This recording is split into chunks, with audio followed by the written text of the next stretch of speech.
And I thought, of all the sports in the world that I'm thinking of, football is probably the sport in the world that you need creativity, adaptability, thinking quickly on your feet. And there isn't a one-size-fits-all approach to being a good player.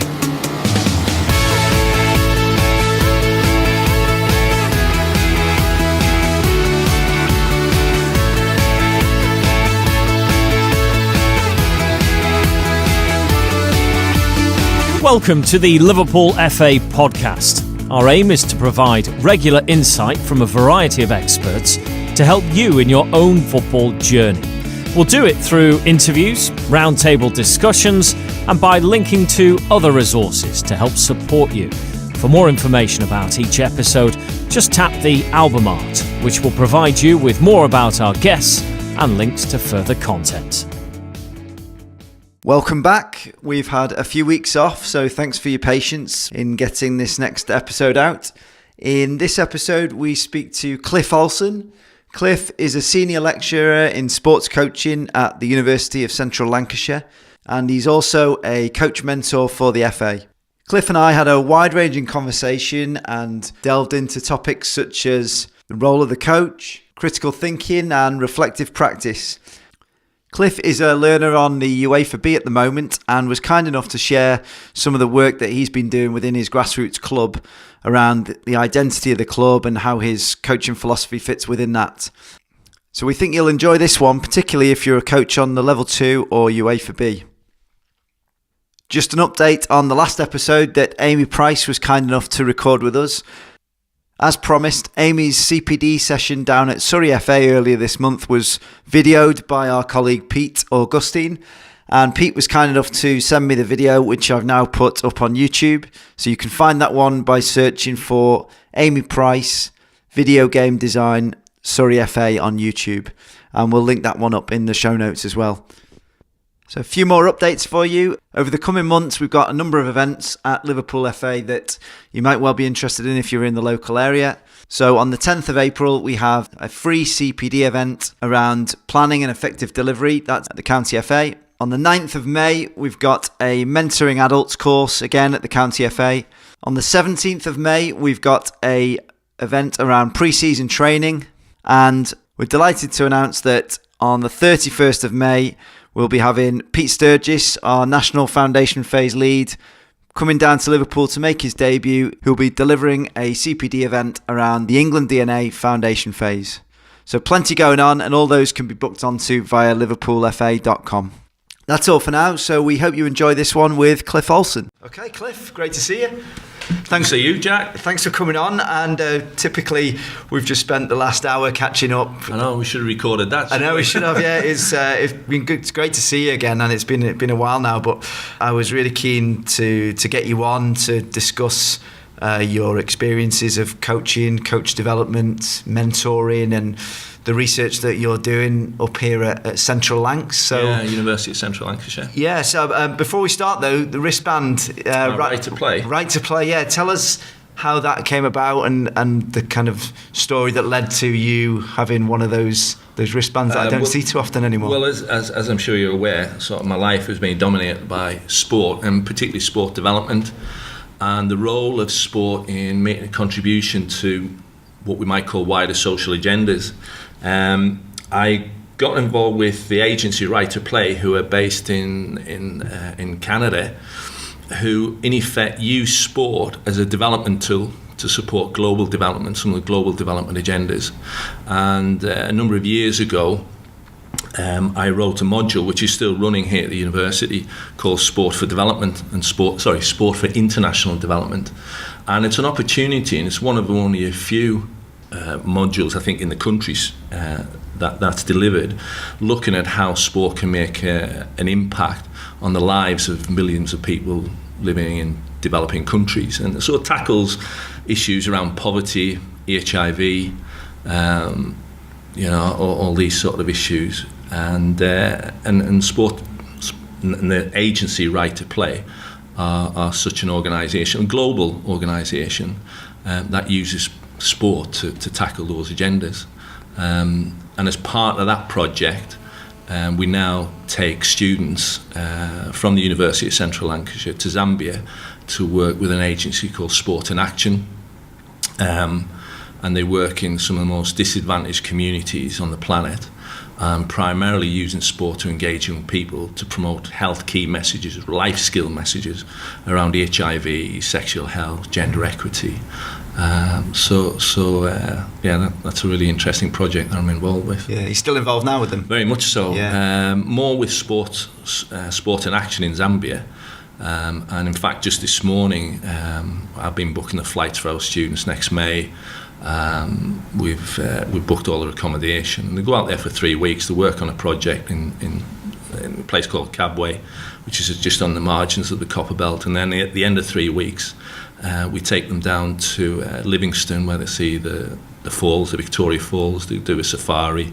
They do a dinner boat cruise, see hippo and giraffe and elephant and all this sort of thing. So it's a quite a unique experience. And of course, coming from an applied background in sports coaching, I don't really think it's good enough anymore just to offer students the opportunity to learn about stuff in a classroom. If they can actually have experiences outside of the classroom and apply some theoretical knowledge, then I think it makes them better learners, and hopefully in the longer term puts them in a position where they can make a more valued contribution to society.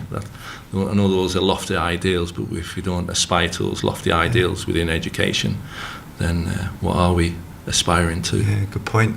Tell us a bit about your early experiences and how you got involved into coaching in the first place, and a little bit about your story and how you've ended up here now. Interesting story. Now looking back, I think it was an advantage that I wasn't from a football background.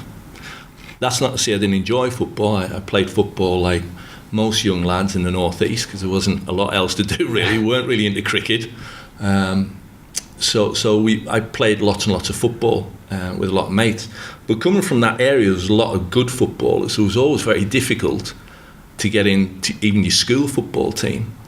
But I played for the school football team, but realised that that's about as far as it would go for me, because we played against and with some outstanding players who went on and played professional football.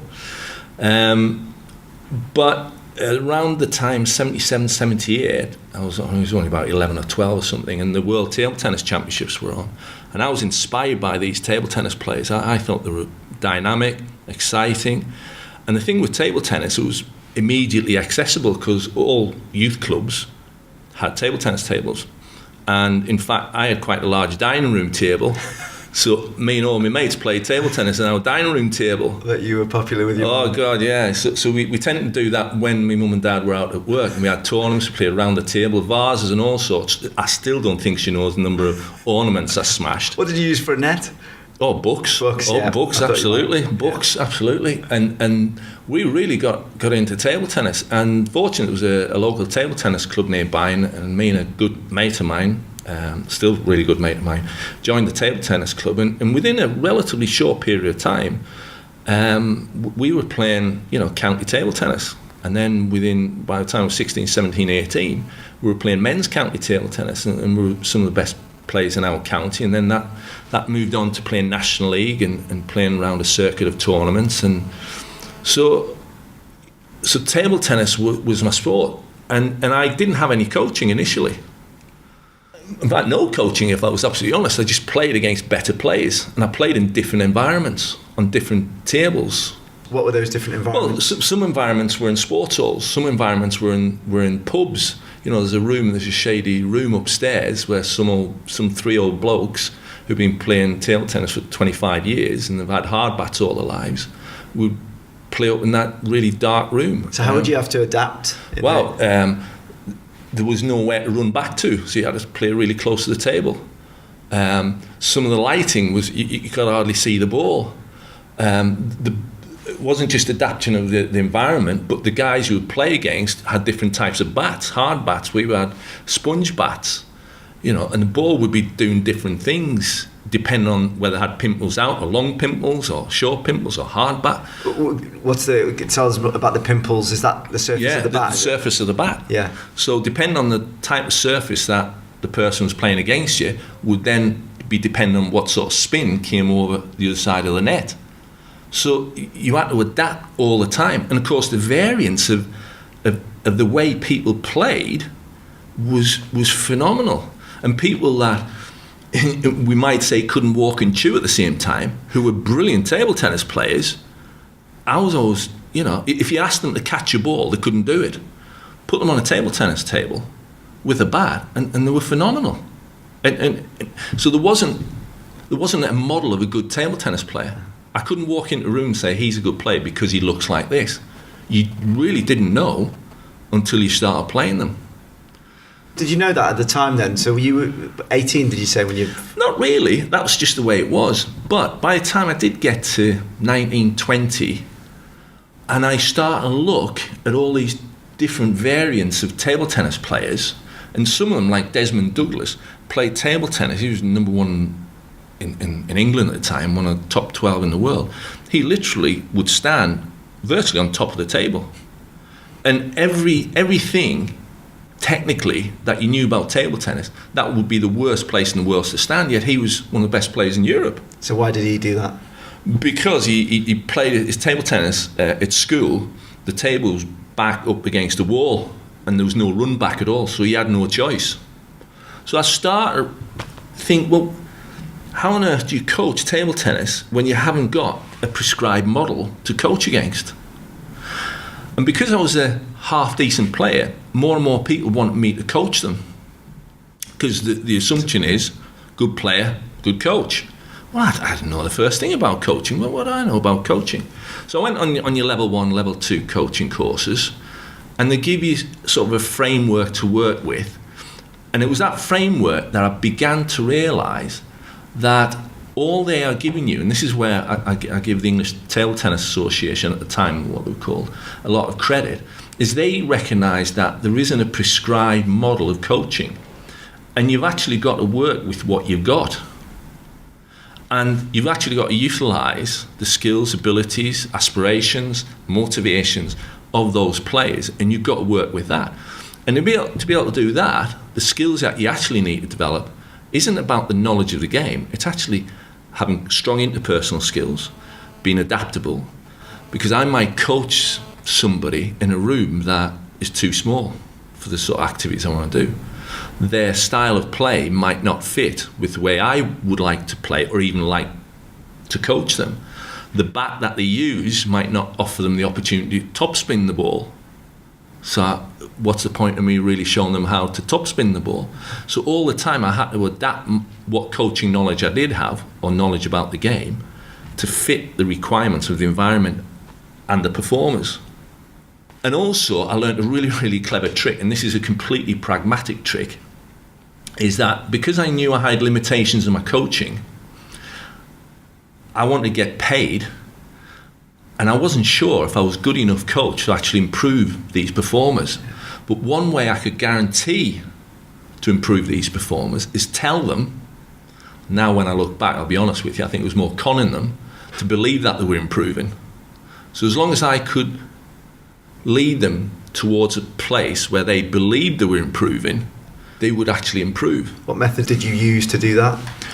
Tell them how good they were and how much they'd improved and what their strengths were.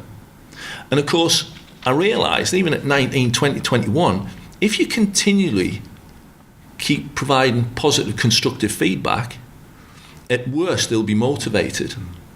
If they are motivated, there's a pretty good chance they'll practice, even with you not there. And if they practice, there's a good chance that they'll improve. Irrespective of how technically poor they will most likely improve. And of course, these souls were very happy to part with their £20 for my coaching fee on the understanding or the belief that they were improving. So I realised very quickly that being an effective coach is more than simply having lots of knowledge about the game. And yes, I played sort of a decent standard, a decent level, but that doesn't necessarily translate into being technically a proficient and effective coach. But I could survive being a coach by being cute with my time and being cute about how I managed the coaching process and sort of developed really strong interpersonal skills. Now that sort of leads me on to sort of my next coaching experience.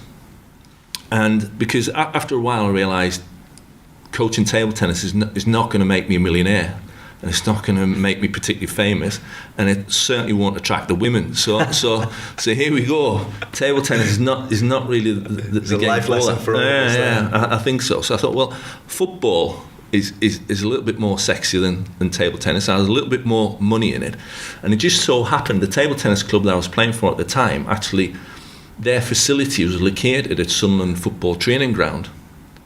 So during the day it was a training ground for the club. At night it converted into a leisure centre type place. But I got sort of quite friendly terms with the guys who worked for Sunderland Football Club. And in 1987, I think it was, or 86, somewhere around there, the first centre of excellence, national centre of excellence, which was opened at Lilleshall, but the first regional one was opened at Sunderland Football Club by Sir Bobby Robson. Okay. And he came down the first to open it, and he also did a coaching session, like an hour and a half coaching session. All the press were there, cameras, and they asked me, could I assist him, as in just collecting cones and balls and, be a runner for him. But sort of my claim to fame, if you like, I spent an hour and a half with Bobby Robson watching him coach. What did you learn? I was amazed. I was amazed his really strong interpersonal skills, his ability to engage people, build rapport with people. And these were the kids, 13, 14, build rapport with people. And again, it sort of reinforced my view of coaching at the time, at a relatively young age, that coaching is more than just having lots and lots of knowledge. Because the messages that I delivered to these kids were simple enough. I could have delivered them, you could have delivered them, Jack. But it was the way he delivered them and the rapport that he built with these kids. And the kids really bought into, and it sort of helps that he's England manager, I take that on board, but it was a little bit deeper than that. And from that experience, because our football, because the table tennis club was based at the football club, I had the opportunity, lucky as I was, to do my prelim through the football club. I just got to know sort of George Burley, who's now a manager, and I got to know some of the players just purely because that's where I used to train. And eventually I did my prelim with a guy called Arthur Fiddleskirk. I still think he's going on, and I enjoyed that, and I passed that my old prelim, and then I got a job in America, worked for North American soccer camps, and North American soccer camps was ran by quite an interesting chap, a guy called Dr. Gary Russell, and he was an educational psychologist, but he loved soccer, as it was to Americans. And that's where I was first introduced to the concepts of TGFU, Teaching Games for Understanding. And by this time I'd gone back to university. I was 21, and one of my lecturers sort of started talking to me about TGFU, which I didn't know a lot about, but I could make the links between the work that I was doing in America with North American soccer camp, playing lots of games and having fun and enjoyment, and teaching games for understanding. So I sort of made those linkages. So when eventually I graduated from university and I got a job here in the Northwest at Blackburn College, one guy I came across who was just coming towards the end of his football career, his professional football career, Chris Sully. He was doing some teaching practice at the college I worked at. So I struck up a friendship with Chris Sully. And Chris was coming towards the end of his football career, and he was just taking up a position as Centre of Excellence Manager for Preston North End. That's right. So I don't know if you know, Chris is back working with the FA now. Yeah. And I've kept in touch with Chris ever since. And he eventually asked, would I join at Preston North End as a Centre of Excellence coach? I took the under-12, said, yeah, absolutely, good experience. You got a little bit of money, but it was really the experience I was looking for, and the glamour of working in professional football. which wasn't that glamorous, Preston North End at the time. But they still have the AstroTurf pitch then? Yeah. You know, and if it was a windy night, you turn around and all the balls had been blown down in the bottom corner, all that sort of stuff. Know that feeling well. Yeah, it was all that sort of stuff. And but I loved it. It was a great experience, and I thoroughly enjoyed it. But I think this was the next part of a really formative introduction to coaching, and I began to really question coaching practice, and that was I was always amazed how highly prescriptive and structured football coaching was compared to my previous background from table tennis. So what were the differences? The main differences were, if I can just explain to table tennis very, very quickly. In table tennis, you get, as I sort of articulated earlier, you get such a variance in playing styles, different types of spins, different types of bats that do different sorts of things, different environments to play in. There isn't one, you know, in a football pitch, the pitches are all the same, more or less, aren't they, in size. Well, I suppose maybe at the elite end, but I would say if you look at the range of the size of pitches, that you could have a huge range from, as long as it's rectangular and fits within the boundaries. Yeah, but remember this was the early 90s, and 11, 12-year-olds were playing on full-size pitches. Yeah, as was I, So it just seemed to me, even at that time, that didn't quite seem to fit. Yeah. But you're making the point about different size pitches, and we used to train on different size pitches, but the coaching was nearly always the same. And it was like we had to follow a prescribed model. And I did I obviously did my prelim a few years earlier, but I also enrolled to do I forgot what the name of the course was, but it was a transition course from prelim to level 2. And then I had some aspirations to doing the full badge. But when I did the transition course, what really struck me was how prescriptive the coach educators were about what is expected when you're coaching. This is what a good player looks like. This is what a good coach looks like. And it was to the point where, you know, when you did your final assessment, you had to have your socks pulled up.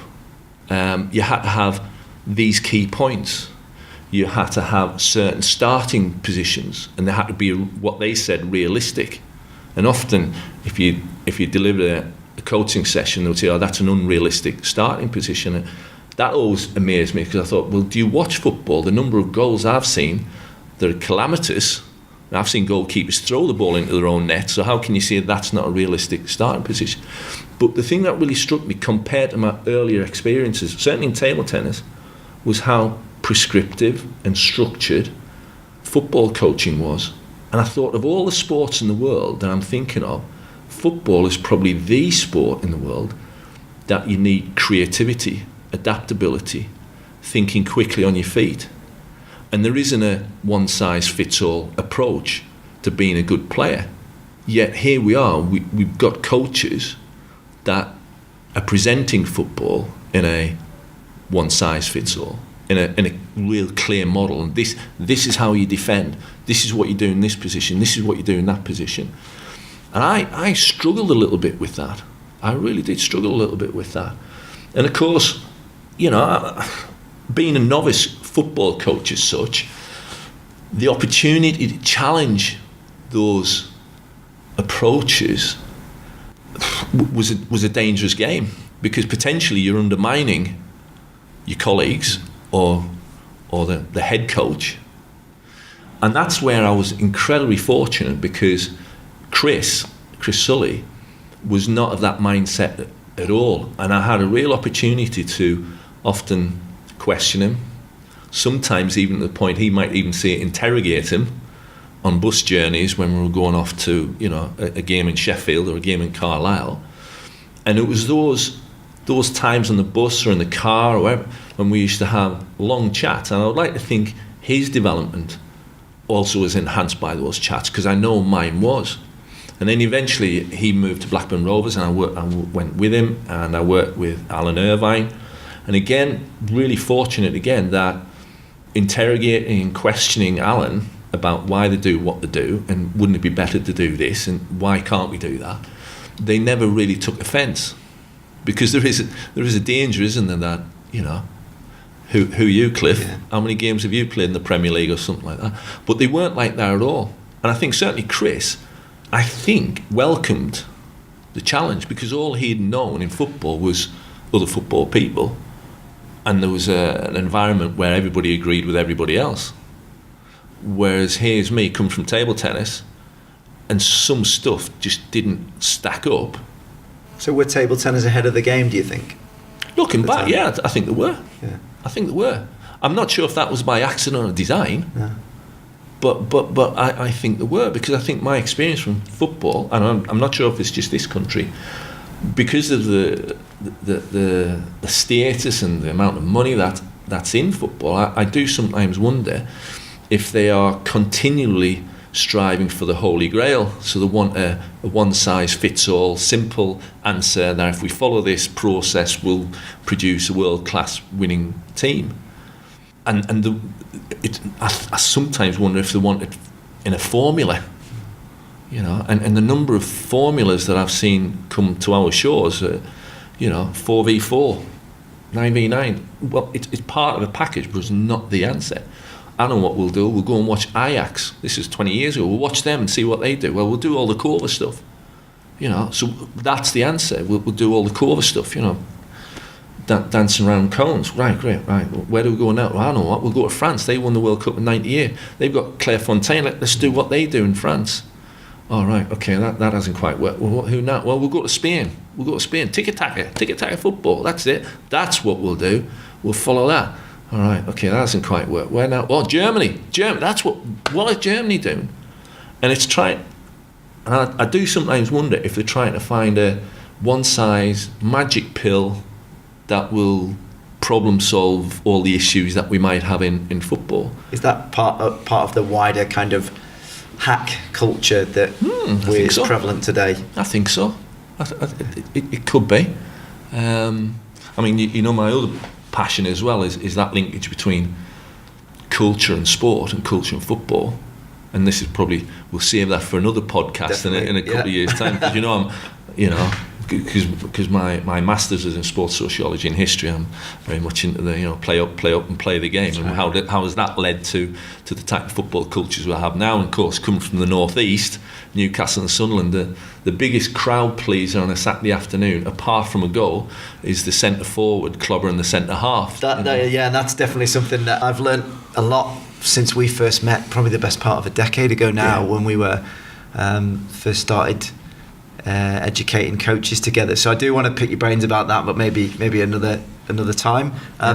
You surprised me when you talked about the table tennis players and the range of variants that you can play that game when you were explaining it to me. And I've been lucky that I've been exposed, or I was exposed to a really large number of sports when I was growing up at high school. So I've come to appreciate or just enjoy different sports and games.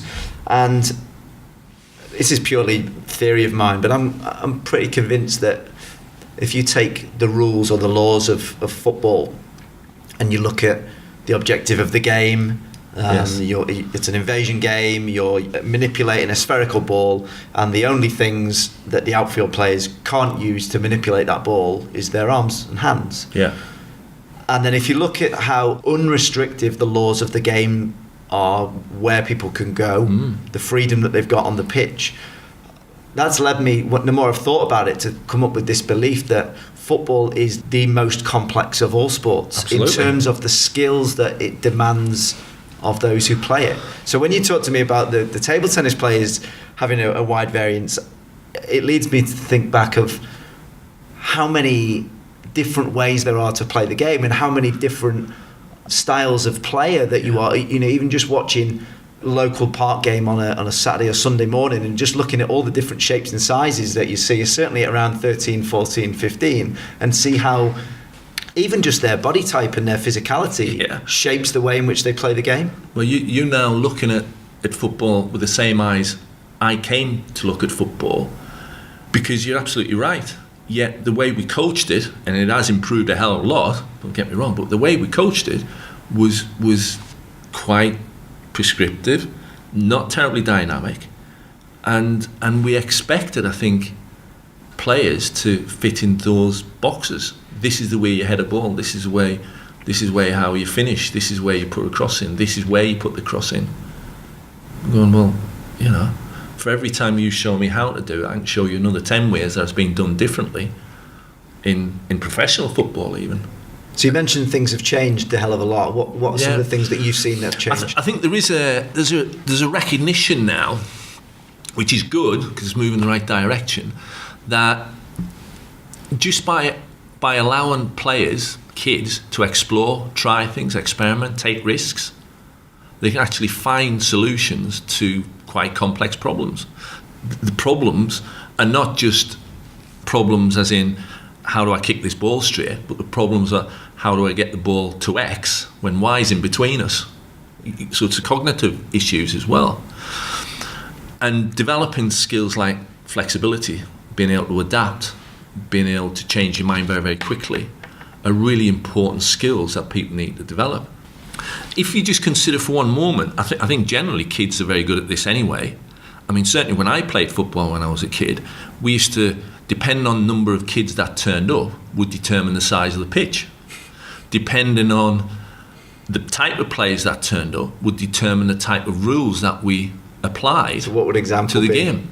Well, for example, if one team had one less man, they would have a fly keeper. But you have to nominate a fly keeper, or the opposition would have to nominate a fly keeper. So I'll tell you a nice little story. I was with my students here. When we turn up for a practical, me and my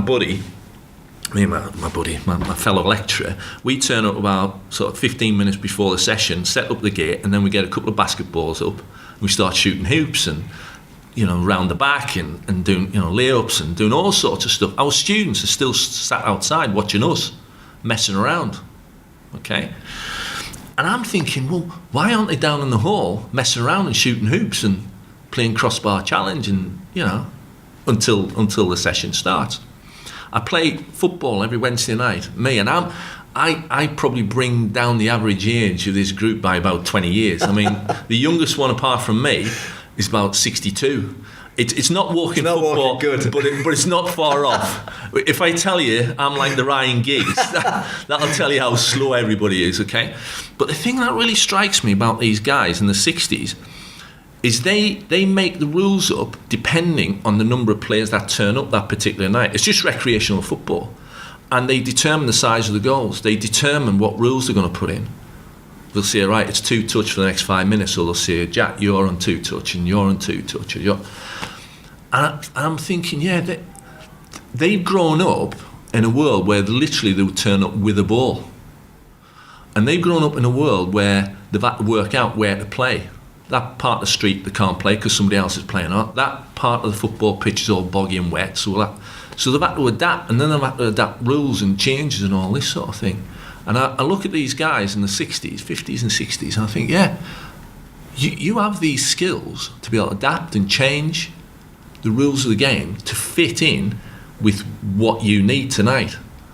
We can't make the pitch too big because in the 60s they can't go up and down. We'd have lots of heart attacks, you know. In fact, the other week they were saying, should we invest in a defib? Is the one around here? Do you know what I mean? So, but it did strike me that, you know, where have they learnt those skills from? Well, they've learnt those skills through having a ball, find some ground, find a piece of turf, you know, and then adapting the game to fit in with their needs. And I do wonder, this sort of brings me on to where I want to go with this sort of chat, where is the space for kids to have that opportunity outside of the control of adults to develop those skills, to invest in their own time, agree rules, disagree rules, fall out with each other, renegotiate, decide how the teams are split up and organised without having adults organise and structure it for them. I do wonder about that.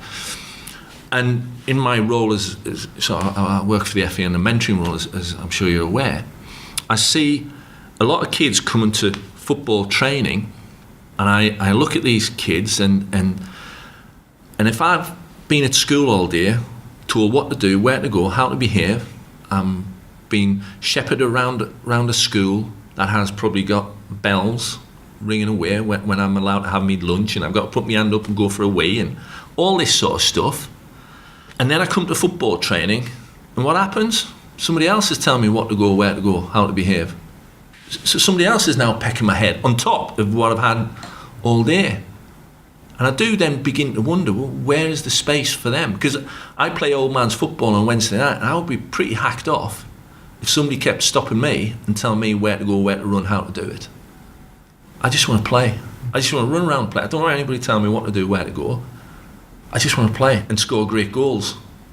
My football's a bit like my golf. You know, I play 18 holes of golf, and if I hit 4 drives, I'm the next Tiger Woods. The rest you can forget about. But my football's the same. If I've done 3 great passes, 1 great run, and nearly scored or even scored, you know what? I'm happy for a week until the next Wednesday. I wonder where that space is for kids. Which brings me on to my next point. Well, before you go on to that, you've just reminded me of something that I experienced recently, which was, it was half term, October half term. Yeah. And normally the club that I coach at, we try and get every team within the club training on the same facility on one sand-based Astro over the same Wednesday night. So between 5 o'clock and 10 o'clock at night, nigh on every team in the club trains there, and there are better facilities in the area. But the reason why we wanted to do it was to have that cross-pollination of ideas and bring it more of as a club rather than a collection of teams who wear the same kit. And over half term, I was working with the 14s that I coach, and we were the only team that night on the AstroTurf, and they hadn't obviously been at school that day, and the lads turned up, and it was the most relaxed that I could remember seeing them for a long time. Right. And the amount of quality that we got out of that evening, I wouldn't pin it down to one single thing, but I'm not sure how much not being at school that day had an impact. They were really relaxed when they turned up, and really keen and eager and ready to learn. And the other thing was that it was a quiet environment. Normally it's absolute chaos and bedlam with all, about another 5 different sessions going on, balls pinging around everywhere. But we had that luxury that evening of having a bit of peace and quiet, and we got so much good work done that evening. I wonder how much those factors contributed, if at all. Well, I am beginning to question us as adults. You've invested a lot of time, a lot of energy, a lot of effort as level 1 coaches in getting the qualification, and it's an FA requirement that people have qualifications and the CRB checks and all that, which is the right way to go. But are we then just assuming that all kids want to be developed? Are we assuming that they're coming down because they want to improve? Yeah. You remind me of Pete Sturgis, who's been on the podcast previously. I remember him saying to it might have been when we were on some training with him a few years ago, but he said he'd never experienced a young player who came up to him and said, "Pete, I really want you to formally coach me tonight." No, it's just stuck with me. And I use this example to my students. I'm saying, like, I think if anybody tried to teach me how to ski, I would pack in skiing, because the best thing about skiing for me is the laugh. I like the risk. I like the fun. I like people laughing at me. I like learning by falling down loads, because I think I'm pretty safe. I'm not. If I went skiing, I told my wife, I said, she wants to go skiing. I said, yeah, but I'm not joining some ski school. I just want to go down the thing and have a laugh. And when I was in my 20s, that's what me and some mates do. We ended up on bin liners in the end, just lashing down some piste. And that, I suppose, goes right back to what you were saying about Bobby Robson, who, as a Newcastle fan, of course, my favourite ever manager. So glad that you mentioned him there. What an inspiration to me as a coach. But you mentioned about the quality that you felt that he brought was that understanding or the connection. Yeah. And I think you said the same about the table tennis coach. Yeah. That having that ability to know and understand the person that you're coaching, absolutely, and why they're there. So, and the reason why I say that is you mentioned your motives for skiing. About 10, 11 years ago, I got introduced to snowboarding. Right. And it was the most painful week of my life. And it was also one of the best weeks I'd ever had in my life. I'd never experienced a learning process like it. I was working in a high school, my old high school, as a education support officer. And I had no interest in ever going up the mountains or going on a ski trip. I'd never been on one before, but the PE department asked me, would I come to make up the ratios? Yeah, no problem. They said, well, you've got a week's worth of lessons, 6 hours a day, paid for. Do you want to ski or snowboard? I don't know, I'm not bothered. And they said, well, if you ski, you'll be in a group with 12 of the students, but if you snowboard, it'll pretty much be one-to-one. Right. So, well, I'll do that then.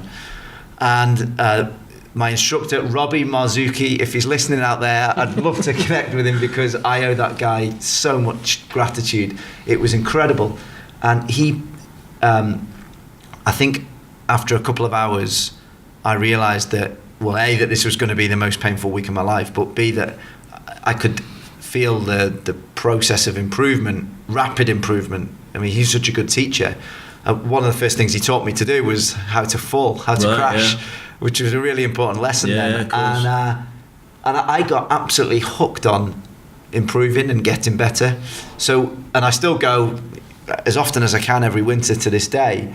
And I am at that point where, you know, when I go on the mountain, I am trying to, most of the time, push myself to the absolute limit and almost scare myself. Because if I'm not at that edge, I don't feel like I'm learning. Yeah. But so if a coach was working with us two on the mountains, for example, without understanding why we're there and what we want, it could make some real assumptions that maybe weren't accurate. You want to develop your snowboard skills and really push it. I just want to have a laugh. I want to watch you. I want to laugh and go kill yourself. And not appreciating that, we sometimes assume. And I'm noticing my own coaching now. I do not as much coaching as I'd like. I often now set up two pitches. I set up a coaching pitch and I set up a recreational pitch where people can just go and play. And the kids drift. If we've got lots of kids, they drift in between the two. How do you get that message across to the kids then? I literally like that. I was saying, you know, people who just want a game tonight, unsupervised, it's over there. All right. People who want to work on whatever we work on tonight, defending or playing forward, you come over here. And so in a typical group, how many might there be in that group? Interestingly, who goes where? Now this is the best bit. Interestingly, initially, a lot of the kids go to the just recreational. And I don't take offence. It's really important that you don't take offence. You know, you say, that's for you. But I have noticed when they have more choice about coming to your group and your coaching, more and more of them gravitate towards your session. So when you say more choice, as in the content? Recreation or the content. Yeah. So giving them the choice of, I want to work on defending tonight, because that's what the topic is. I'm going to go with defending. But tonight, I just want to have a game of football. Fascinating. And you get, in the group, there's about 18 kids, so we usually get, at worst, 4v4 on the recreational competitive, which is not a bad experience for them.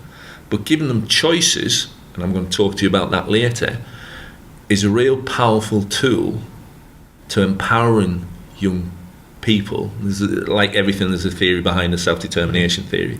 But giving them that power, that real power, gives them that autonomy to make choices for themselves about the way they want to play football.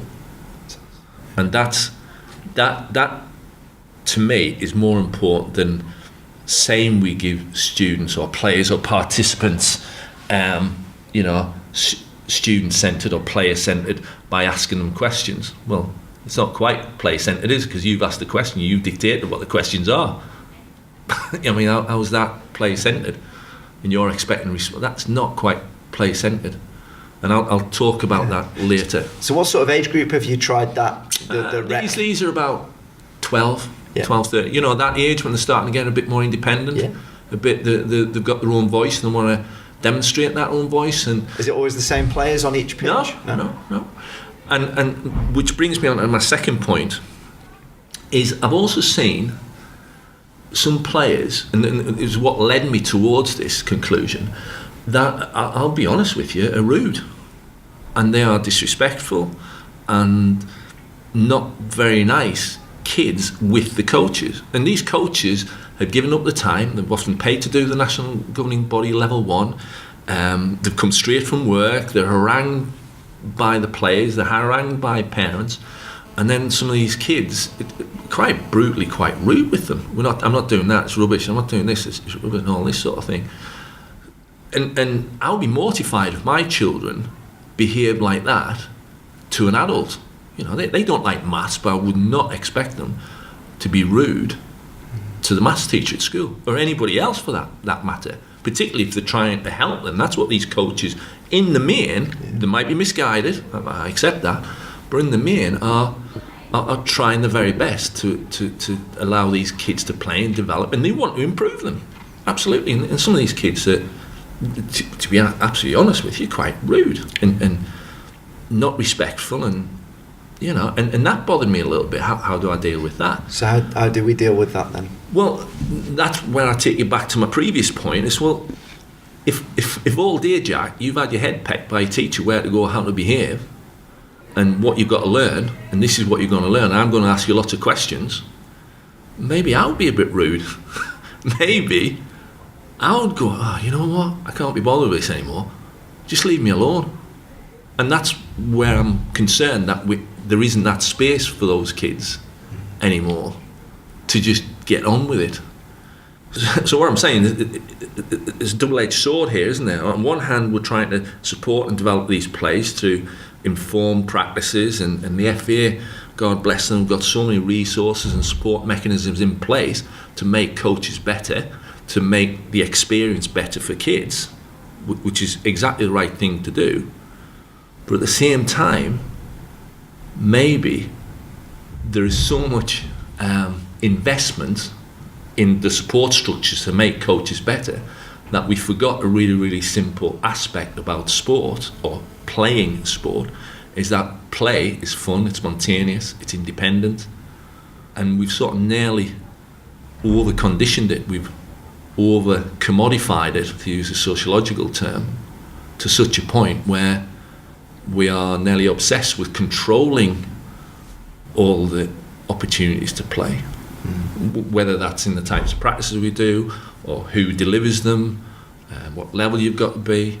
So this huge investment in time, money, infrastructures is taken away and taking our eye off the more central point, is that children play because they can, and it's fun, it's spontaneous, they make it up as they go along.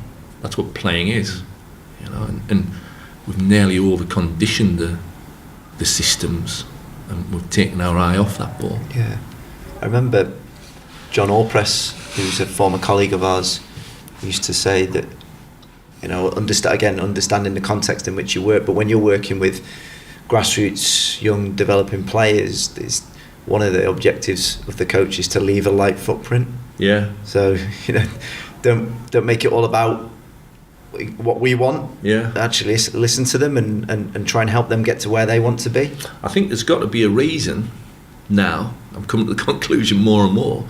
There's got to be a blooming good reason for you to intervene in kids playing.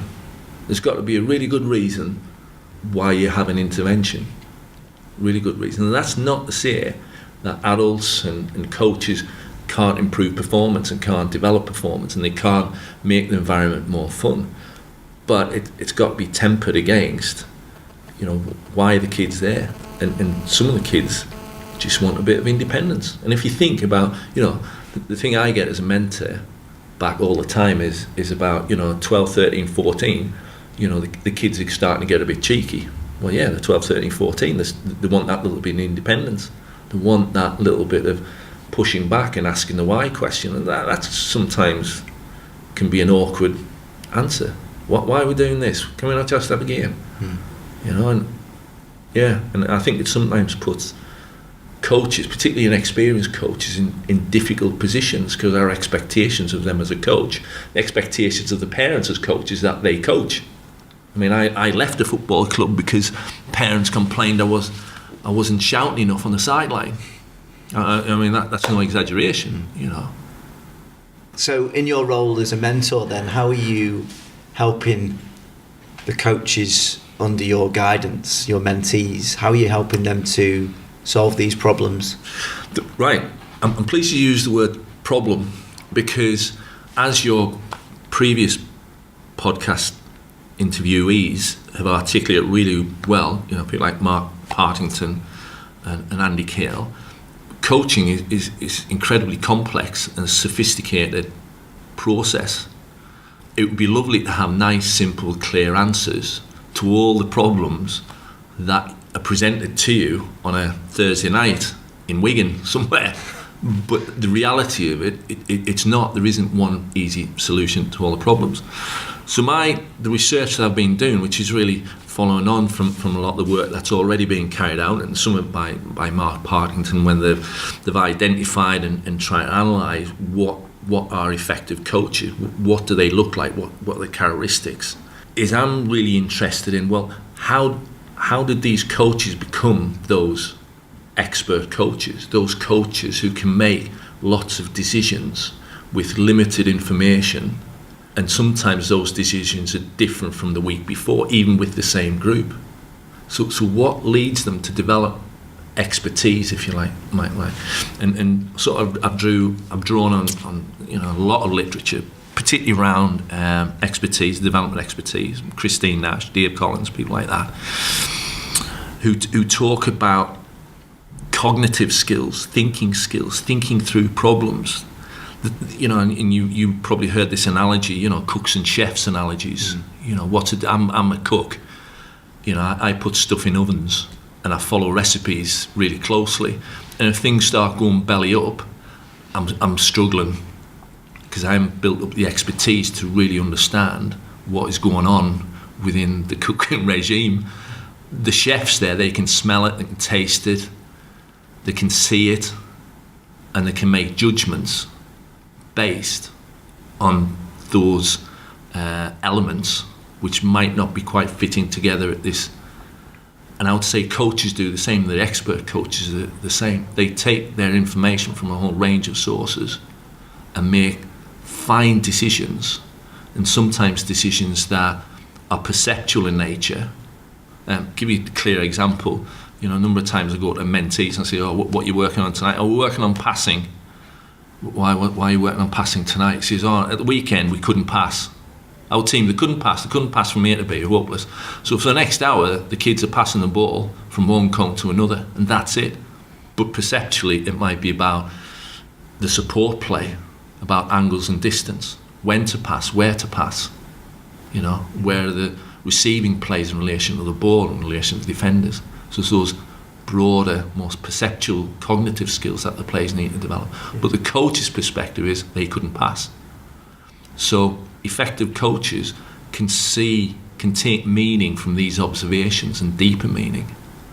So it's very much, as has been articulated, coaching is in effect a sophisticated, sometimes dynamic problem-solving skill. The type of coaches, or the type of skill, I should say, that is required to develop those sort of cognitive skills is what I would call a sophisticated epistemology. You're going to have to explain that one. Epistemology is simply, it's a branch of philosophy. It relates to our view of how we accrue knowledge. How do we gain knowledge? Let me give you two examples and it'll become clear, okay? Many of my students come in as first year here, and the mum and dads have bought them a really nice white gleaming writing pad with a bunch of pens, different coloured pens and different coloured markers. I can put one slide on there and that'll be copied straight down.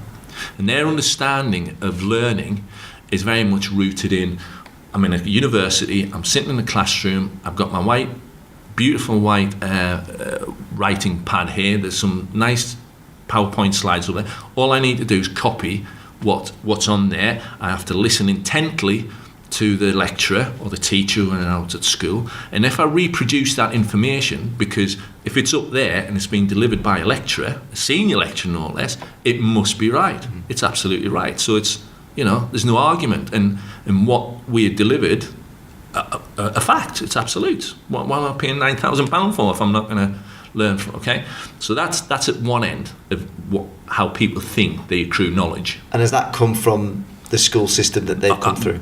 Yeah, that's part of the socialisation. That's a whole other conversation. We'll save that one. So it's a socialisation process in effect, and to a certain extent, I think it's getting worse. My daughter's in year 10, and all she does is revise and copy stuff down. And when she doesn't understand stuff, she gets upset. But the teacher said, don't worry about understanding it, just copy it down. Yeah. So that's at one end of the epistemological continuum, if you like. We might refer to that as naive epistemology. Now, at the other end of the epistemological continuum, you get the student or the person who thinks, right, I can accrue my knowledge from discussion, from disagreeing, from asking questions, from experiencing things, from not just in the classroom, but apply my experiences in real world context. I can listen to Cliff or Jack Walton, but I'm going to challenge them because I'm not sure about that. And they can develop new knowledge and ideas. It's rooted in constructivism, the idea that, I can build my own understanding of this knowledge. So that's more of a sophisticated approach to learning. Okay? So you just don't accept everything that's just laid out in front of you there. It's that opportunity to debate, consider, think about, question, and come to conclusions. And I can see the link now between that and the analogy used before, which is around the cooks and the chefs. And I think it might have been, was it Andy Abrahams and Gareth Morgan? Yeah. I read something about that, and one of the things that struck me when I read that, and that's an analogy I've been using for a few years now when working with coaches, is to try and, where we can, shift them towards that chef end of the spectrum. Absolutely. Is the ability so the chef, he or she may have that, or will have that ability to know what to do when things start to go wrong. So I've got to do the starter for Christmas dinner this year. Okay. And I am... That's not a trip down to Iceland, is it? It could be. It could be. But I can guarantee you now that I will be pulling off a recipe from the internet, and hopefully it goes to plan. But if something starts to go wrong, I don't necessarily have the skills, the cookery skills, to back it up and to fix the problem. That's in effect expertise. Yeah. And, just... And I would argue that in order to develop those sophisticated coaches who can manage really complex problems, you need a sophisticated epistemology. So my argument with coach education and coach development is to move to more of a cognitively based. So they can see problems, first of all, they can recognise them, they can see all the greys, all the different types of solutions and then come up with a best fit solution to this particular issue, because it's very rare, what I've seen in coaching, that you will get absolute black and white answers. You might say on the extremes, don't play football on the M6. You know what I mean? You go, well, yeah. I'll give you that. But by and large, when there's cars on it, particularly if there wasn't cars on it, you know what? You might consider that. And to me, the issue isn't content anymore, because we've got access to content. There's so much content out there. The key is being able to filter out what's appropriate and what's inappropriate for the group that I'm working with. And I know I tell you this story all the time, but to provide an example, I remember going down to the coaching conference and Gareth Southgate delivering a coaching session, which was fabulous. But let's put it in context here. This is an ex-England international, ex-Premier League manager, now at the time England under-21 manager. So not without experience, not without confidence, not without skills, delivering a session to West Bromwich Albion under-18s, elite group of players, in some of the best facilities in the world, air-conditioned, 3G pitch. Although it was freezing in there. Was it freezing that day? That day, yeah. And he delivered this fantastic session. It was brilliant, and I could see all the coaches scribbling furiously down on the sheet of paper. And I learned a lot. It was great to watch and all this. But the important thing that they'd missed, of course, was how do I use that learning experience and adapt it to my environment, to the type of kids that I work with. What things can I take out of it to make it appropriate for my level of experience, my conditions, my environment that I coach in. So looking at the process rather than the recipe ingredients. Yes, partly, but again, just jumping back a step, is those coaches, through their formal coach education, I would argue, we've got to encourage them to be far more critical. I don't mean criticise, critical in their evaluation of what they see. So why is Gareth Southgate doing what he's doing? Why could he do something different? If I did that practice, how would I have to adapt it for my under-8s? Would I have to make the pitch smaller, the ball smaller? Would I need to put an extra rule in there? Would they actually get anything out of that practice? So having those critical thinking skills, I would argue, are actually far more important than giving them lots of drills and practices, because you can get them anywhere. Yeah, they're out there. Like that's the least of your problems. And if there's one thing that I've learned from talking to brilliant people like yourself on this podcast, it's how to ask better questions. And I'm still learning that as I go, really. And you reeled off a load of questions there that a coach may have been asking themselves while watching Gareth's session on the Dome with West Brom.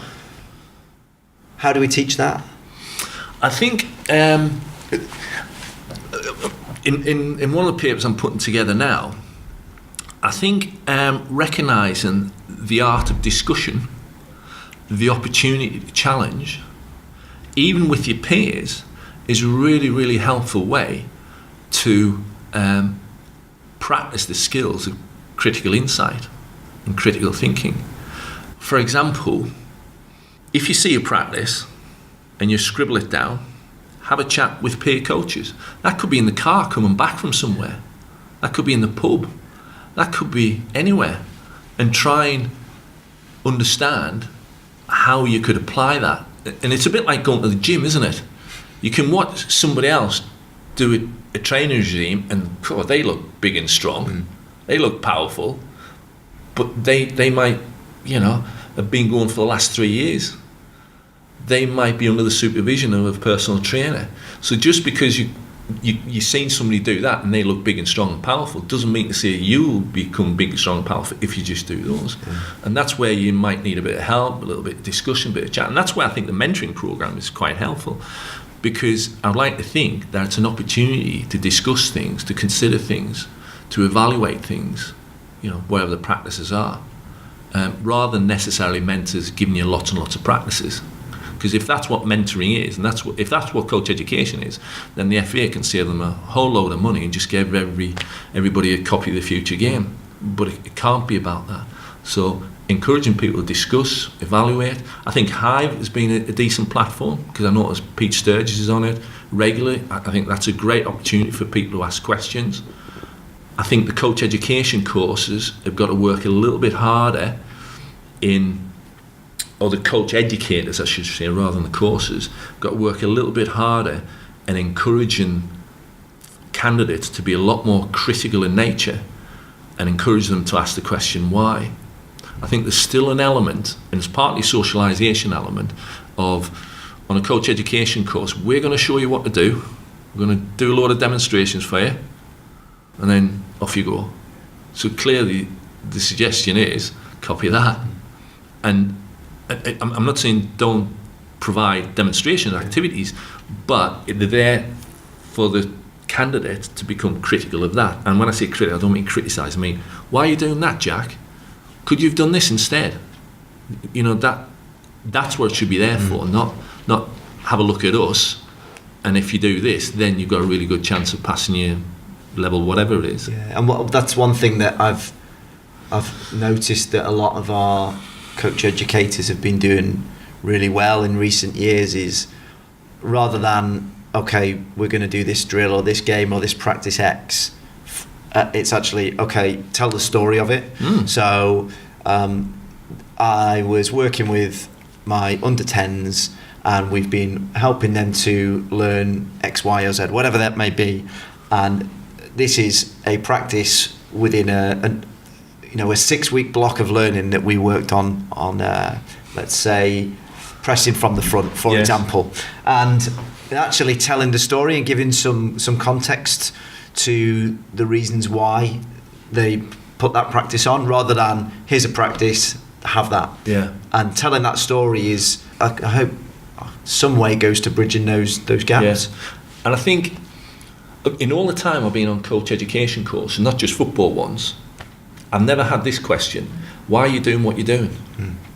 Because if you rock up to watch somebody coach, and I do as a mentor, and I have a really quite fixed idea of what good coaching is, if that is what I see doesn't quite fit in to my mental model of good coaching, there's a pretty good chance that person might fail if it's an assessment. Now, unfortunately, moving away from that, because now it's become a more formative assessments. I know the UEFA B's run like that, which is better, because now you provide feedback to. But still, the critical question should be: just tell me what has led you to deliver that type of practice. What makes you think it will work, and what do you think the outcomes will be for the kids, and will that outcome be the same for all the kids? Yeah. And where would you see that practice taking the kids so you can move it on? Those are sort of questions. So what you're doing is you're developing the candidate's ability to think through why they're doing what they're doing, and that is dependent on what they did before, but also have that perceptive knowledge and think, well, where does this fit in the longer term? And in order to do that, which is quite a sophisticated, what I would call it, epistemology, I think as coach educators, we have to target people's epistemology and go, you can learn from so many different sources. You can learn by questioning and challenging. You can learn by reading, listening, looking, experiencing, and you can draw your own conclusions and ideas. And sometimes those ideas and conclusions might be slightly different, not better or worse, different from the next person's. But that's all right, as long as you can justify and you can rationalise what is going on. And this is the best bit: you can change your mind. Yeah. You can go, well, 3 months ago or 2 years ago I thought this, but now as a consequence of what I've read, what I've seen, I've actually changed my mind a little bit. And that's one of the, I suppose, concerns that I've had, is that we're in this era now, like you say, the social media world, and it's very easy to trawl back through, for example, somebody's Twitter timeline and pull up an opinion that they stated publicly 5 years ago. Yeah. And I worry that people that might lead people to be rooted and cemented to it's their seen as ideas. a weakness, isn't it? Yeah, changing your mind. Yeah, change your mind. And of course, the other thing that's seen as a weakness is if that you take considered time to come to an opinion. Football, you don't make decisions like that. Well, sometimes. But isn't it a strength then? I would say it's a strength, yeah. I mean, sometimes I understand you have to make quick decisions, but there's no reason why you can't reflect back. And I don't think it's often helped, and again, I'm not apportioning blame, but how many times have I watched Match of the Day and one of the pundits will present an aspect of defending or an aspect of forward play as black and white, as an absolute. And people sit there and go, well, he's played 500 games in the Premier League, he scored X amount of goals, he must be right. And they take that as the gospel, and then they apply the same principles to their under 8s. And you think, well, if such and such a body on the telly on Match of the Day said it, it's got to be right. It has to be. And we've got to try and move people, for me, you've got to move people away from that way of thinking, like a naive epistemology, to be a more sophisticated epistemology. And like, well, hang on a sec, is that appropriate? What can I draw from that? And that's not to say ex-professionals and it's got a huge amount to contribute. Just the same as academics have got a huge amount to contribute. and experienced practitioners of grassroots football, we've got a huge amount. But we've also got to be critical and say, well, where does it fit in with my understanding, with the group I'm working with in that environment? And that's one of the reasons why I put in those regular questions that we've been asking to a lot of the guests. So that would be a good time to ask you, what have you changed your mind about in your own coaching? Well, if I start with that see, read and heard. Yeah, sure. If I can just follow that sort of process. I've been reading more and more stuff, not as much as I would like, but this concept of hoitagogy. You get pedagogy, andragogy, and hoitagogy. And hoitagogy is very much... You have to go through all three of them for us, yeah. Well, pedagogy is learning, children's learning. Yep. Where am I up to? Andragogy is about adults, how we create environments for adults to learn. And hoitagogy is this concept of self-determined learning. And there doesn't seem to be a huge amount of research and literature, but it's very much focused in and around the idea that we can help guide learners to what they need and what they think they want to develop. So this idea of self-determined learning. This is what I want to do tonight. This is how I'm going to do it. So a little bit Can like, you help me? Was that a bit like how you learned to play table tennis? Yeah. Yeah. And as I say, I haven't read a lot, but the thing that really intrigues me more and more is creating environments where students in this place, at the university, players on a football pitch, can have more and more autonomy about how that coaching session goes. So we give them more and more space to learn. And some kids will just want to get on with it, like me and my skiing. I just want to get on with it. I'm not bothered about learning the techniques. Just let me get on with it. And when I do want to learn the techniques, if I get to a point where I actually want to get better, I'll come and find you, as long as I know where you are. So that is stuff that I'm reading, and I'm beginning to move towards, where is this, as I said right at the beginning of this podcast, where is the space for people, kids particularly, just to have their own space to learn and explore things and try things. And the scary thing is, because I see it with my daughters, the only place that I can see them doing that is potentially on the net. Online. And that has some issues, some potential problems and issues. And if that's the only space where they can explore, find out stuff, I'm not sure if I'm entirely comfortable with that.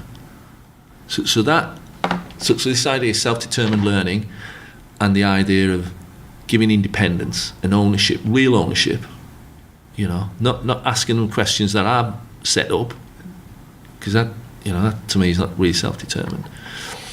So that's how I'm beginning to sort of change my mind about my role as a coach, because I think my role as a coach is, and I've seen the role of coaches is creating some problems, because I think some kids are getting hacked off at times, and from time to time they get, sometimes rude even. I said that earlier, didn't I? Yeah. And I'm just wondering, well, maybe I would be rude if somebody's pecking my head at night. Yeah. I've had the idea of teachers pecking my head all day. And I'm sure teachers will be up in arms now saying, we're actually teaching them. I know you are. You're working really hard. I know you are. And finally, that best investment. And that was an interesting one. I would always say education. I work in an educational establishment. I'm fully supported with my own personal development, whether that's doing on short CPD courses or finishing off PhDs and stuff like that. But I would say to everyone, really, surround yourself with as many types of people who've had various experiences, and always question them and ask them. Of course, you've got to pick your victims, because sometimes people can get quite defensive if you are questioning what they're doing, because it could be seen as a threat. But ask the why question. And you might come across really fabulous coaches, really experienced coaches like yourself, Jack. But equally, I know any coach who came up to you and asked you, why are you doing that, Jack? You wouldn't see it as a threat. You would see it as very much an opportunity for you, first of all, to justify what you're doing, but also to help somebody understand what you're doing. Yeah, personally, I would see it in a strength in the person asking the question. And that network that you mentioned, I suppose, is so important, and being able to build that network and having the skills in order to do that. And you mentioned about, your daughter. It sounds like the network is literally built on the net. Yeah. We were talking beforehand how refreshing it's been to just have these conversations with no distractions and sit down. And how often do people actually do that in today's world? I don't know. And but I think asking those questions is key. And don't take it as a given because, Cliff Olsson, senior lecturer at UCLan, or Jack Walton, full-time official from the FA, what they say is absolute black and white. Absolutely not. It's part of a puzzle, a bigger puzzle, which you have to interpret and make sense of yourself. And again, going back to my daughters, they wouldn't dare, which I think it's a shame, and they often don't, challenge the teacher about stuff. Why are you doing that? Or disagree with the teacher. Because in our world, teachers know everything, don't they? The number of times, Jack, I get asked to join quiz teams because I'm a lecturer in sports studies, and if I don't know who came second in the 1932 Derby... How dare you? I thought you were a lecturer in sport. How can you not know who won the 1932 Derby and who came second and who rode them? Because people's view of knowledge and understanding and, people who are well educated, they know loads of stuff, and that's reinforced by University Challenge, Mastermind, Who Wants to Be a Millionaire? They must be dead clever because they know loads of stuff. Well, all right, they know loads of stuff, but it's this critical engagement, thinking through issues and problems. And that's a good point that I want to rewind on.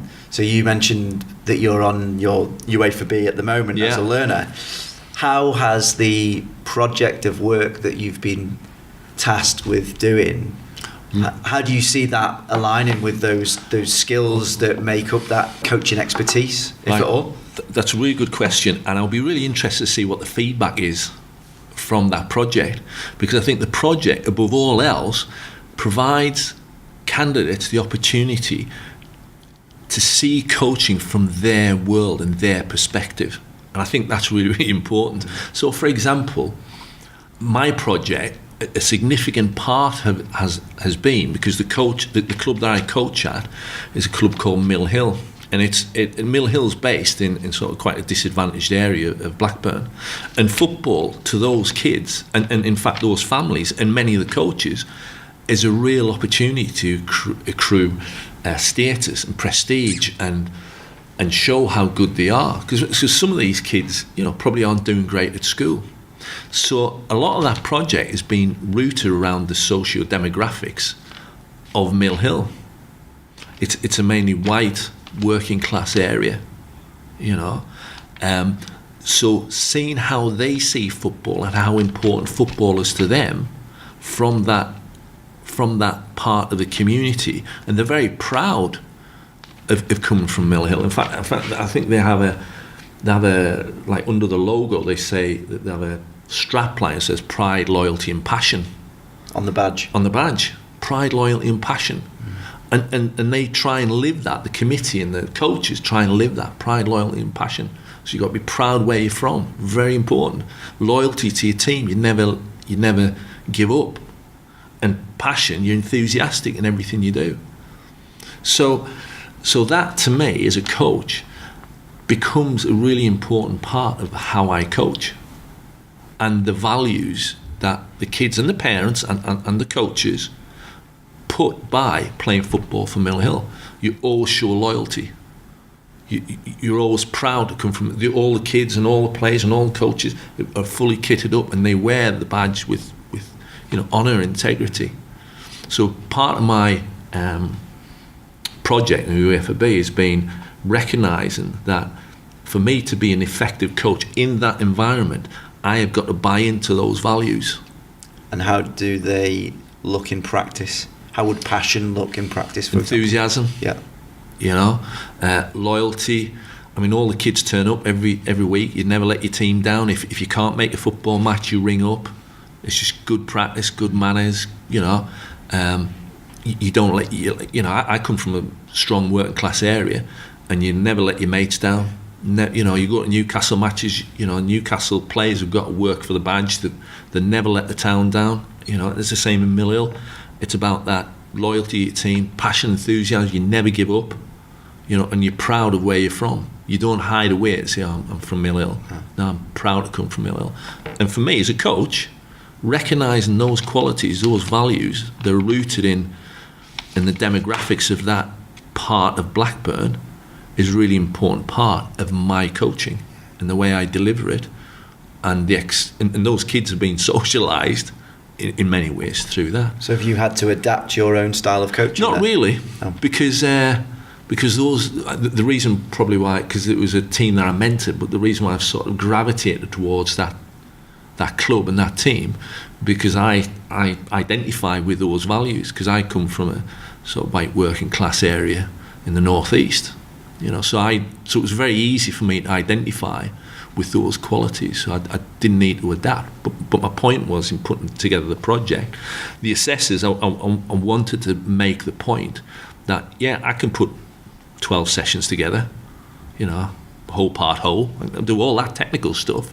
But without me understanding the context I'm working in, those are just simply 12 sessions. Without understanding why I'm doing what I'm doing, and that's the context I'm working in, it doesn't make, it's just 12 sessions that you could have get off the internet. But I'm doing these sessions because it fits in with the sort of pride, loyalty and passion. And a lot of my coaching is about kids trying 100% in the practices. Kids never letting each other down. If you can't make the training, you ring up the manager. I don't manage the team, I just coach the team. I can't make it tonight, Martin, or I can't make it, I can't make the game. Just loyalty. And you're proud. You turn up in your kit. Your kit looks, they all turn up in the training kit. So all those sort of things all hang together to make an effective coaching session by an effective coach. And that's something that we're increasingly asking more and more coaches to do now that come on our courses, is thinking about who you are, what's your values. Yeah, and there's a section in there about my values. Yeah. And I'll show you sometime. I'm happy to share it with you. But it's partly I'm in a fortunate position that I understand these concepts in some detail. So I've articulated what my philosophy is as a man, if you like, middle-aged man, and how those are translated into my behaviours as a coach, and what my expectation are for myself and the players and the parents. These are the lines that you put in, and that's sort of partly negotiate, because there's an element negotiate with the club, because they've got these quite sort of strong pride, loyalty and passion, but also the players as well. These are our expectations, and people buy into that. If you don't mind, if I can be a little bit nosy, give us a flavour as to what the last session that you did with the, so set the scene for us, and if you can talk us through it. Yeah, it was. In fact, I'm doing another one tonight. It was actually part of my UEFA B, a phase of play, and we were working on defending in wide areas. And so you set the teams up. There was one goalkeeper. You're playing against one goal, so you got the goalkeeper. You got a back four with two central holding midfield players. How many players have you got? Well, about on this particular night, I had 13 or 14. I'm guessing you knew then how many players you were going to have, how long before the session? Yeah. Well, no, sometimes there's 17, 18 turn up. Yeah. And well, so how do you plan around that? I better go back a step, really. Okay. Because as I said, the first 20 minutes or so for this particular session, I'll do one-on-one defending, or the kids who don't want to do defending, they go and play the rec football. Yep. Just 2v2. As it happened, this particular night, 13, 14 turned up, and as we're doing a little 1v1 defending, 2v2 defending, one or two more turn up. So it was about 11 turned up initially, and then about another 2 or 3 turn up. So the first 20 minutes, they're either playing rec football or I'm doing a coaching session. And how much space have you got? Half a pitch. 3G or? No, it's the cheap AstroTurf. Yeah. It's okay. not the posh stuff. So we're doing 1v1 defending, 2v2 defending, and this particular night didn't want to do any rec football, which is fine. So we did a bit of that for about 20 minutes, and then I put them in the phase of play. So they were having to apply the 1v1 defending into defending in wide areas, so particularly full backs. But then I also worked a little bit more strategically with the centre backs, what they do, and the centre midfield players, what they do, and as much as you can, you allow the game to flow. And I think you used the word natural breaks. Ball goes out to player, I might just go over and have a chat with the full backs and the centre backs and try and make it as much of a game as possible. If the defenders get the ball, they have a target to come out and play out towards, so there's some reward for them for getting the ball. And we do that for about 20-25 minutes, and then I said, right, we'll have a sort of regular game, if you like, which we do, and we finish with a regular game. Or depending on what they want to do, we might sometimes really enjoy those phases of play because they're quite realistic to the real game. So as much as I can within the constraints of doing a UEFA B, because I video recorded it as well. Oh, great. You see, so within the constraints of doing a UEFA B, that's the sort of thing I deliver. Yeah, and how much of a gap is there between when you're planning and what you've got in your head and that you might want from the session, and then bear in mind exactly what you said before about what the kids turn up with and what their expectations are to actually what happens in reality? What when we're talking about epistemology, that's that skill of being able to adapt very quickly. So if only 9 turned up, let's suppose, I don't know, Rovers were playing at home, a lot of them are Blackburn Rovers fan, I would have, that what I had planned to do would probably go out the window. And I remember that actually happened a few weeks ago. Blackburn Rovers were playing at home. We had 7. You get a sense the kids want to play a game, and they didn't want to do something. When you got 7, it can be quite intensive. So you're like, what do you think? So they said, we'd like to play them. So there was another group on the other. So we said, do you want a game? And they were, I think, a year younger, so we just halved the team. So I give them half my players, they half of their players. So the attackers were playing the same age group defenders and the other way around. I see. Yeah. So it was quite mixed game. We put a couple of conditions in the game. We asked, do you want to have conditions? Yeah, we'll have condition. I forgot what the conditions were now, but they had some conditions. Oh, that was it. We were playing there. If you score a goal with a one-touch finish, you get 2 points. Okay. If you score with a header, you get 4 points. If you get, and they'd come up with that.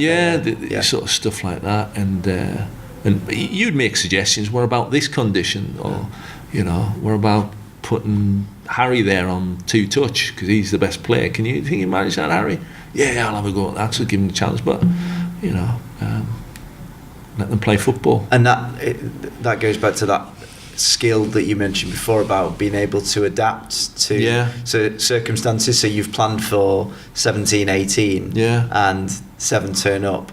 Okay, got to think quickly here. Or do I have a plan B? Or am I drawing upon what I've done previously and use that experience to adapt and react? Yeah, absolutely. At one time I probably would have sweated over it. Oh my God, I've got to change. But now I'm a bit more relaxed. What's the worst thing can happen? The kids have a game of football and they score lots of goals. Is that really a bad thing? Yeah.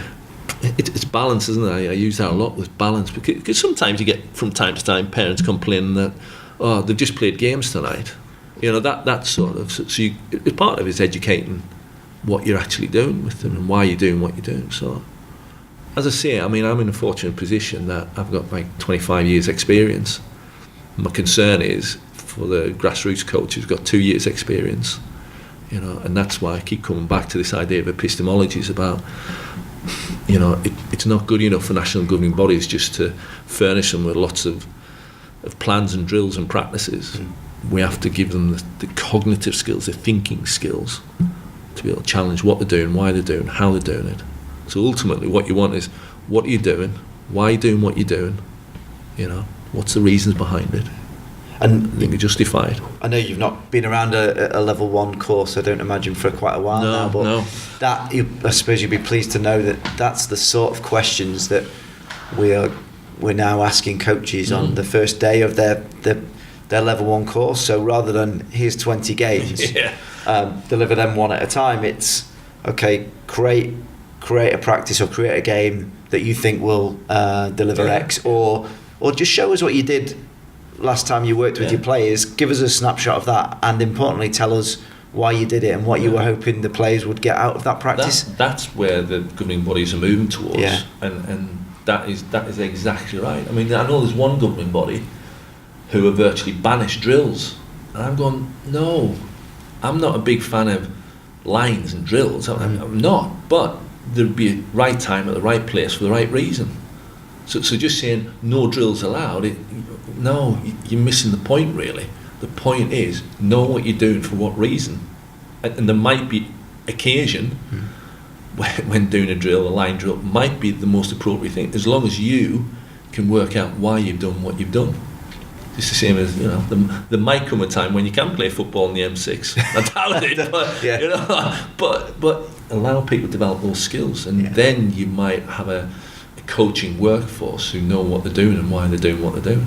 So if I was a coach out there and I perhaps I didn't have access to an FA coach mentor, for example, how might I go about acquiring a mentor, or what's out there that's going to help me to start to develop these skills of expertise? Right, I'll give you a really simple little process. I helped a club, and I think the club is still delivering it. I said run CPD type events, where the coaches come together on a particular night and share practices within the club. Okay, and the process I tell them to go through, which you'll get buy-in to, is for about 45 minutes, do some practices, some shared practices. You might deliver a session that you would do with your kids, somebody else, but for about 45 minutes. And we're doing this where, down the pub? Or? No, sorry, at the 3G. Oh, actually, yeah. So it's an actual practice. Okay. So these, what blokes, I know where I'm like, I still think I can play number 9 for Newcastle. So there's any opportunity people get to play football, they'll often take the opportunity. So go down, and tonight we'll have Jack Sharon delivering a practice and such deliver a practice. So any volunteers who want to deliver a practice, maybe 1 or 2 practices. The next hour, get them to have a game. They all love to play a game, don't they? Have a game. Oh, yeah. The last hour, which is the most important hour, is go down the pub, get the club to put on some sandwiches, possibly even a free pint, and get them chatting, because there's nothing more social than chatting and eating and drinking, and get them chatting about the practice and the activities. Now, when I started to do this, I used to leave some laminated cards around with scenarios. What would you do if? What would you do if? What might some of those have been? Things like you've turned up to a match and your goalkeeper hasn't arrived. Who are you going to put in goal, and how are you going to come to a conclusion who's going to go in goal, and how are you going to manage that situation? Funny you should say that, because that happened to me on Sunday with the Sunday team that I play for, and with about a minute to go to kick off.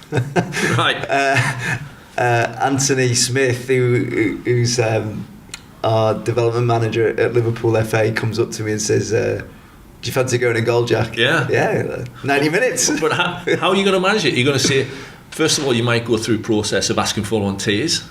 You might not get any volunteers. Then what are you going to do? So put them in different scenarios. Put them in scenarios where, I don't know,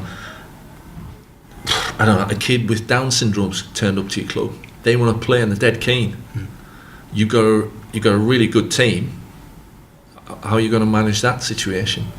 Do you admit that kid? Of course you do. But how are you going to manage it? Have you got a disability club? Should they be in that? So put these scenarios, and basically all these cards were littered around the pub. Well, we had a back room, and the blokes would just chat about these things. The next time I did it, we didn't need the laminated cards. We were just talking about football and football practices.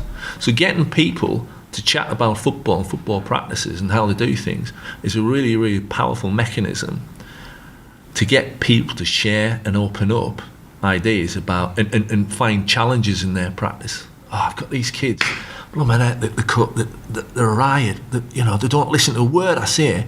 It's funny you should say that. But this is what I did. Try that. All right, yeah, I'll try that. So just having that opportunity to discuss, to chat within those grassroots environments, because you've been in those clubs, a lot of them call themselves clubs, but they're actually separate teams, and then they hardly ever see anybody else from another team. Some clubs I've been at, they don't even know who else is in the club. So social events, social activities that are rooted around coaching practice are fabulous. That's why I quite like Hive. That's why I quite like these conferences that you do. I think they're great. I just think we should try and encourage and roll out mini conferences in clubs. It's a great idea. And do you still have those cards? Do you still have the scenarios? Yeah. You can have a look at them. I might have to steal them off you and put them up. Yeah, that'd be a great resource that we could put out. You'd be well impressed with this. When I was doing the Mod 1s, I had them with FVA laminated like emblem because it was part of the Mod 1s. I asked Pete, could I use it, because I think they're an important resource to get people just discussing. I mean, and people discuss it all the time. You go to any football match, me and you're a Newcastle fan. Me and you, and if I was a Sunderland fan, we could go to the same game, watch the same game. We could have one hell of a conversation about the same game, the same facts, but coming from two different perspectives. Couldn't we? And yet we'd seen the same game. Well, we'll see it through the filter of what often we want to see. And that is really important. And there's nothing wrong. You might have an A licence, I might have a B licence. But we still can have that really heated discussion. And I've had the discussion with Al Irvine, Chris Sully, guys who played professional football their lives. And the thing that stood them out was that ability to listen and engage on quite a critical level. And just because I hadn't played the game at a certain level, they weren't patronising, condescending, or anything like that. And I wasn't seen as a threat. Yeah, I think that's important, isn't it? I think it's absolutely important. Yeah. Okay. Just looking at the notes that we've got up on the screen here, is there anything that, from the work the research that you've been looking at, that we haven't discussed yet that we need to? I think there's a lot up there, and we could probably spend another podcast, couldn't we? Going probably could, yeah. Stuff. I mean, from your perspective, it's the first time you've seen them. What was the thing? Because we went through them earlier, didn't it? Is there anything that sort of jumps out at you? Yeah, one of the messages that you've got up there was saying about how the work that you've took, the mentors and mentees have reported the ability to cover up shortcomings and confidence to overlook weakness as a matter of expertise. Yeah, that was quite striking. It was a contested view. So what we found is some mentors believe that it's really important that you are honest and open about where your weaknesses are, and some mentors thought it's really important that you keep that under wraps in some ways, because you could open yourself up to losing credibility. That's my suspicion. Is this as a mentor? Yeah. As a mentor and mentees actually. And I had a really good chat with some of your colleagues last week, as you know, Steve Smithies and Andy Summers, and they made a really good point to me that to add credibility to your role as a mentor, I do wonder that if you actually say to a mentee, I don't know, I'm not sure about that, or don't give an immediate response and answer, it's seen as losing credibility. It's like asking the teacher to answer a question and the teacher doesn't know. I mean, my daughter's come home and said, my teacher didn't even know this. So there's a bit of a credibility gap. So I do sometimes wonder if, you've got your A licence, so you must know everything, Jack. And if I ask you something you don't know, or people ask me who won the 1932 Derby, didn't even know that. So I do wonder if it's a bit of that. Yeah, and we were talking before we hit record about one of your colleagues who, in that first lecture. Oh, right, yes. Yeah, a good friend of mine, very, very insightful, with our first years who were particularly keen on writing stuff down and learning stuff and remembering stuff and memorising all that sort of stuff. He delivers a lecture, and it's about the 8th, 9th, 10th lecture that they've had, so they've been here for about 10 weeks, and the students furiously copy stuff down from the whiteboard. Every note is meticulous that they write down, and at the end of the lecture He said, okay, that's the end, you can go, but 50% of what I've told you today is nonsense. I've just made it up. If you look carefully, some of the references are Mickey Mouse and Donald Duck. And of course, they haven't inspected the references carefully. Your role is to work out what is nonsense. But more importantly, your role is to make sense of those notes. And just copying them down and memorising them is not good enough. Because that is simply copying stuff for the sake of copying stuff. So let's say I was a coach or maybe even a mentor, how could I apply that sort of process or that model in a coaching practice? Well, that's, when we talk about reflective practice, sometimes I hear when people talk about reflective practice, what they're actually describing is description. I did this and I did that. I did this. Or they watch another practice and Jack did this and then he did that and then he did that. And that seemed really good. I like that. So I'll just do what Jack did.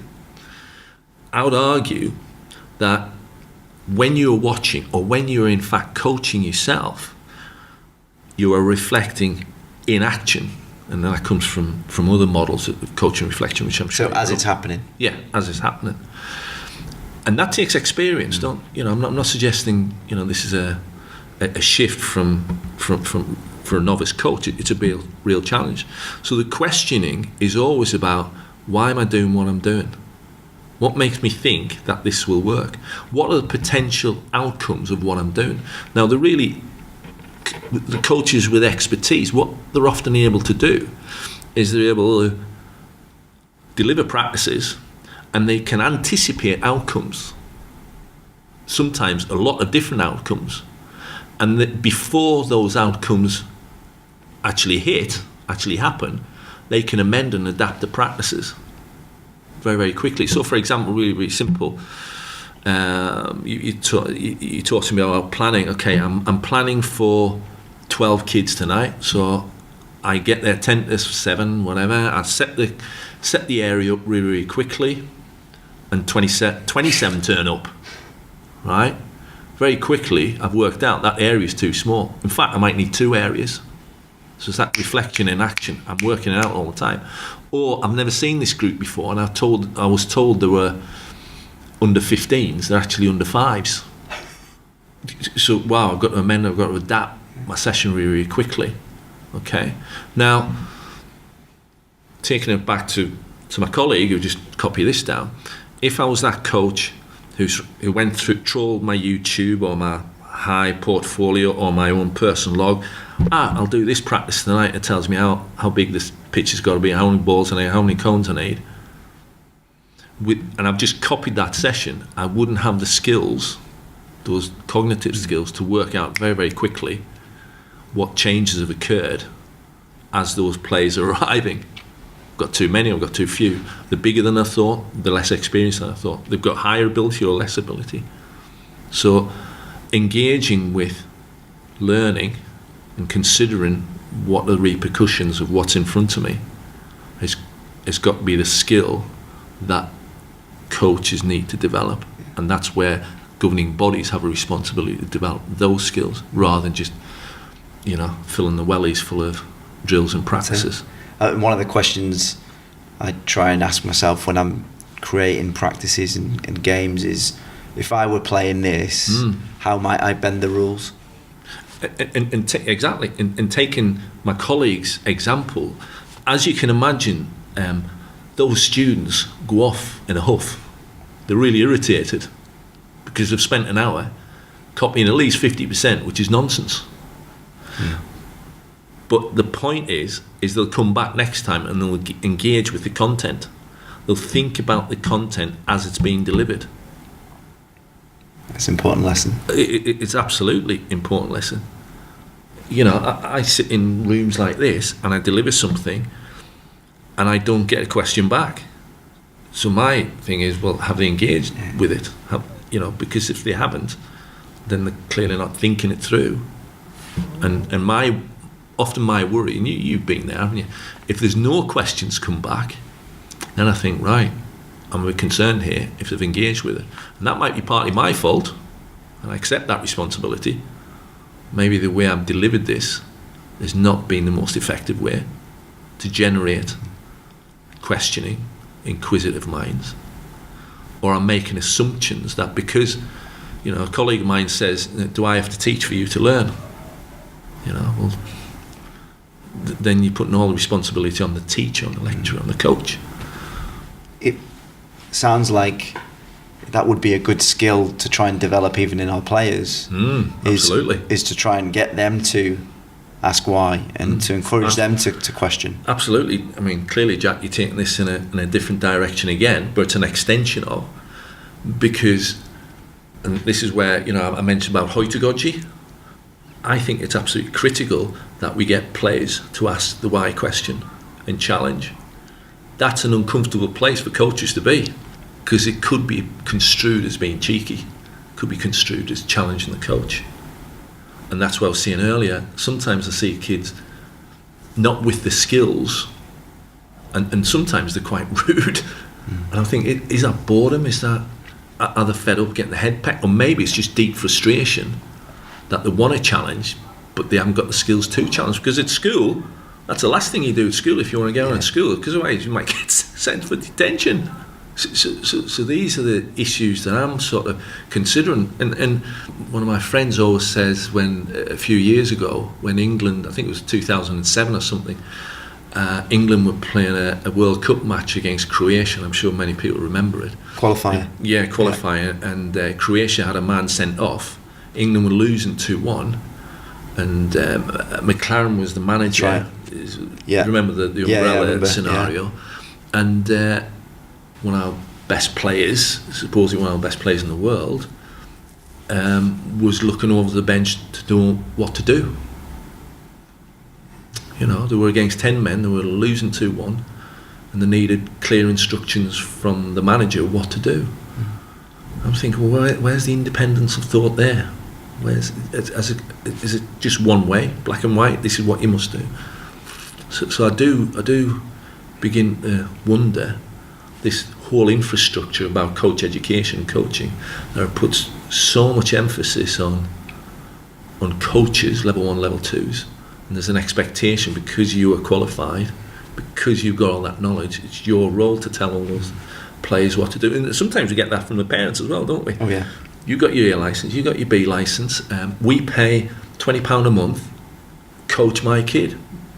And their epistemology often is, I pay this amount of money for you to coach them. I don't pay this amount of money for you to let them play games. Yeah. They can play games anywhere. So there's a whole system and infrastructure around the need for you to coach. And like it says, to be seen to... And be seen to look to know your stuff. Yeah. So for coaches, I know the number of times when I worked in an academy, Jack, and they would be talking about stuff, I don't know, swirly motions in midfield or something, I don't have a clue. I just nod your head in the right place, because you cannot be seen not to understand the more sophisticated aspects of coaching. So I think there is a little bit of that still that exists. Yeah. Is there anything that I haven't asked you that you want to get out? No, I think we've had a right good go at covering everything, but to leave it on a line, I've learnt lots just having this discussion. So I've developed my understanding through just having a discussion with you, Jack, and I would leave that with all coaches, that there's a real opportunity to learn just by discussing stuff with their peers, or with people who are more experienced or even less experienced, and no distractions. Chewing the fat, no. It's been great, just again having that opportunity to talk with yourself, no distractions, phones off, and just have a good chat about coaching and sport. Yeah, likewise. So no, it's been great. I appreciate that, much, Jack. Cliff. No, great. And if coaches want to, or anyone out there listening want to find out more about the work that you've put out there, probably best if they email me on my FA email. Okay. Which is cliff.olsson, OLSSON, @thefa.com. Yeah. Brilliant.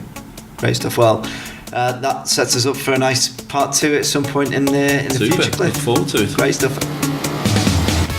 Thanks for listening. If you enjoyed the show, please help spread the word or leave us a review on iTunes. I'd love to hear your thoughts on this episode. You can reach me on Twitter @JackWalton1, and don't forget to follow Liverpool FA @Liverpool_CFA. See you next time.